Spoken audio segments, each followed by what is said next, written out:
Madame la ministre. On a l'intention et le souhait, c'est d'instaurer cette ligne 1-800 d'ici un an. En fait, l'engagement, c'est que cette ligne 1-800 soit en place d'ici un an et la responsabilité va revenir au ministère de la Justice. Le ministère... Merci beaucoup, Monsieur le Président. Donc, ministère de la Justice, est-ce que ce seront des fonctionnaires? Est-ce que ce sera... qui va avoir la responsabilité de mettre en place le 1-800 au ministère de la Justice? Le ministère, à qui va-t-il déléguer cette ligne 1-800? Va-t-il la faire lui-même? Madame la ministre. Alors, Monsieur le Président, je vous demanderai l'autorisation pour répondre à cette question plus pointue, de demander à Madame la sous-ministre adjointe, Madame Thérèse Mailloux, de répondre à la question. Est-ce qu'il y a consentement? Et si vous pouvez mettre votre nom, je n'ai pas le capté. Oui, alors c'est Thérèse Mailloux, sous-ministre adjointe chargée du secrétariat à la condition féminine. Alors pour répondre à votre question, Madame Harel, on me dit que ce projet ira en sous-traitance. Donc le ministère de la Justice fera probablement un appel d'offres pour équiper cette ligne 800 et en composer tous ces éléments. Alors, merci. Madame la ministre, comment se fait-il que dans le plan d'action, le plan fasse complètement silence sur le mouvement des CALAC? Lequel mouvement a 30 ans, Monsieur le Président, et c'est celui qui a accompagné les femmes qui ont brisé le silence depuis tant d'années. Et c'est le mouvement qui a, comment dirions-nous, forcé, dans le fond, la société québécoise à briser le silence. Alors, j'aimerais savoir pour 2008-2009, parce que la réponse à la question de ma consoeur était à l'égard des CAVAC et des CALAC, donnait les réponses de 2007-2008. Nous, on va voter des crédits pour 2008-2009. Alors, 2007-2008, c'est passé, là, ça a été voté il y a un an. Alors, quels seront les crédits alloués pour 2008-2009 au centre d'aide des victimes d'actes criminels, mais là, on sait que c'est toutes les victimes d'actes criminels, y compris si on se fait voler sa sacoche ou bousculer dans le métro. Mais les CALAC, proprement dit, là, quand j'ai posé la question lors des crédits, de l'étude des crédits des services sociaux, le ministre Couillard m'a dit, bien écoutez, vous poserez la question à la ministre responsable de la condition féminine, puisqu'elle va rendre public son plan d'action. Alors, je ne voudrais pas, tantôt, vous avez renvoyé ma collègue au ministre de la Santé et des Services sociaux, puis lui m'avait renvoyé à vous. Alors, je reviens à vous. Quelles sont les prévisions pour 2008-2009? D'abord, Madame la ministre. Merci, Monsieur le Président. J'aimerais tout d'abord vous dire que lorsque vous dites que les CALAC ne sont pas nommés dans le plan d'action, il n'y a pas d'organisme de nommé dans le plan d'action, mais tout le monde comprend que les CALAC jouent un rôle important dans ce plan d'action en matière de Madame la ministre, j'ai ici le communiqué de presse de la publication du plan d'action. Alors, c'est les orientations gouvernementales en matière d'agression sexuelle. Les CAVAC, celles qui s'occupent d'actes criminels, sont nommées, mais pas les CALAC qui s'occupent de lutte aux agressions à caractère sexuel. Là, vous me parlez d'un communiqué ou vous me parlez du plan d'action lui-même? Bien, le communiqué, c'est parce que le plan d'action. Oui, mais c'est parce que votre question portait sur le plan d'action et pas sur le communiqué. Parce que le plan d'action parle des CAVAC, mais pas des CALAC. Madame la ministre, parole à vous. Alors, pour ce qui est des montants d'argent, c'est sous la responsabilité de mon collègue, le ministre de la Santé, c'est lui qui décide des sommes qu'il accorde.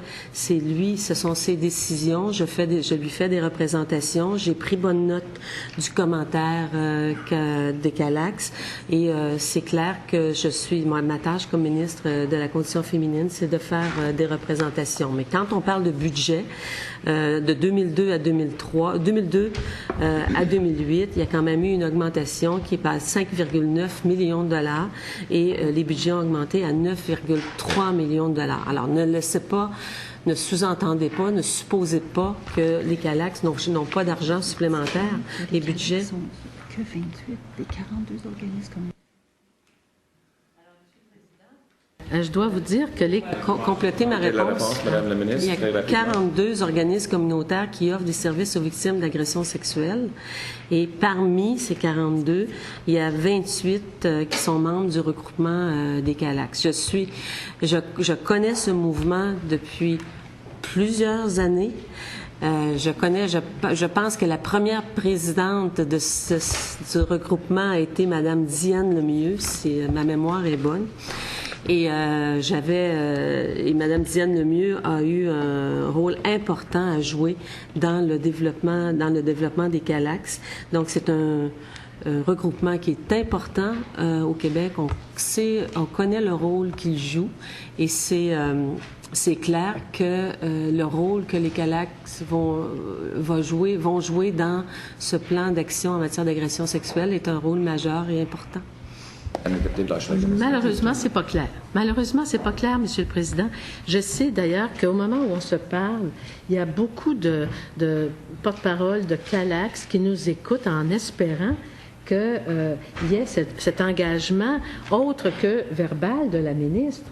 Parce que pour avoir interrogé le ministre de la Santé et des Services sociaux et avoir participé à l'étude des crédits de son ministère, il n'y a rien de prévu cette année de plus que les budgets de l'an dernier pour financer ces centres qui, suite à ces campagnes de publicité gouvernementale, vont avoir accompagné des personnes. On l'espère, Monsieur le Président, d'ailleurs, on le souhaite, et c'est ce qui fait que nous nous réjouissons du plan d'action.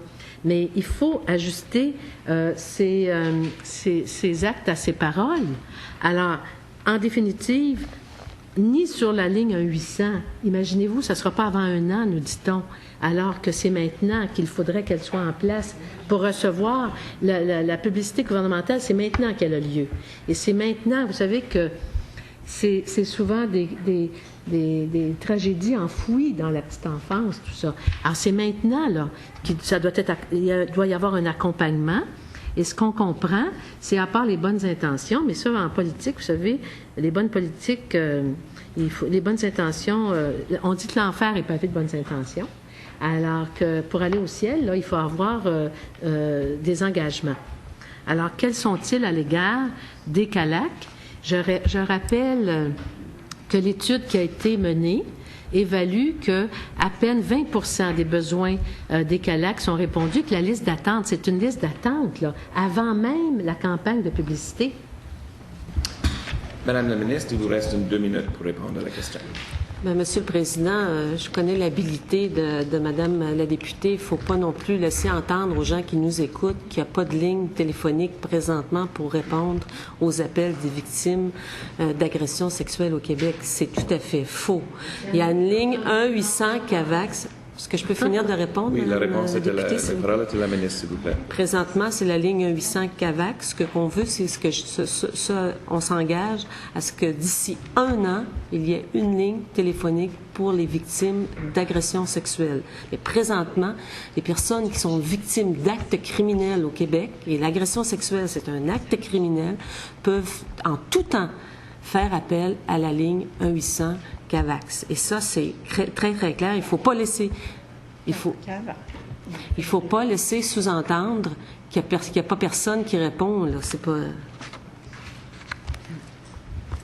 Merci beaucoup. Ça met fin à ce premier échange et je suis prête maintenant à céder la parole au député.